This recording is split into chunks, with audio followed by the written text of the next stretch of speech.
E tō ana te rā kiurunga I te kehi nui o te wai Māori mā Ngāi Tahu. Ara, ko te tikanga ka noho mātāmua I tēnei rā.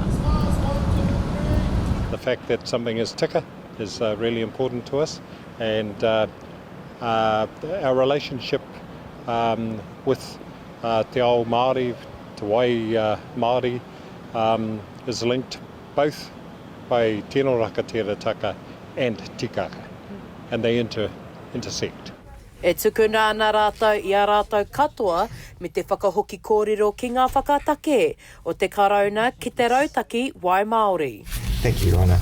We wish to respond to the criticism from the Crown of Ngāi Tahu arising from an April 2019 strategy paper.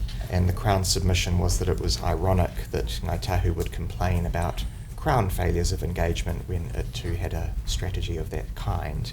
E aro ana te roia no Ngāi Tahu a Justin Graham ki te turipu o te karauna me Ngāi Tahu mo te wai Māori.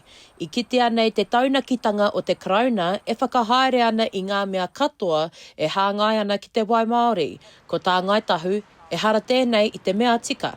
We've set out all the different programs, policies, courses of action that Ngāi Tahu has engaged with in respect of freshwater.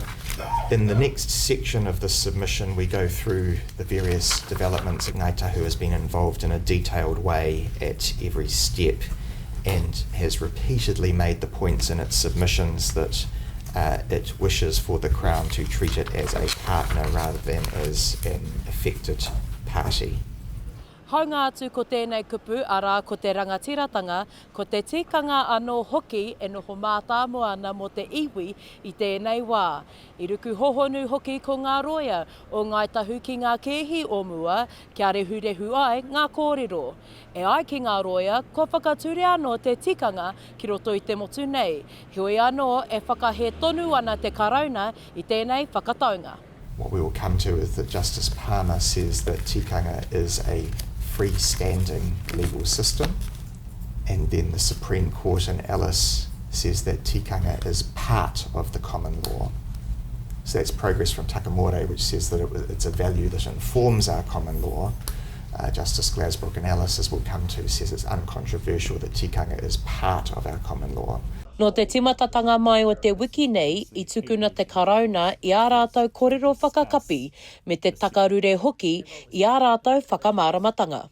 In the first cause of action, Declaration A, there's no definition of pūtaki mauka or rangatiratanga entitlements. So if Your Honour were to make that declaration, it would just beg the question, what are they?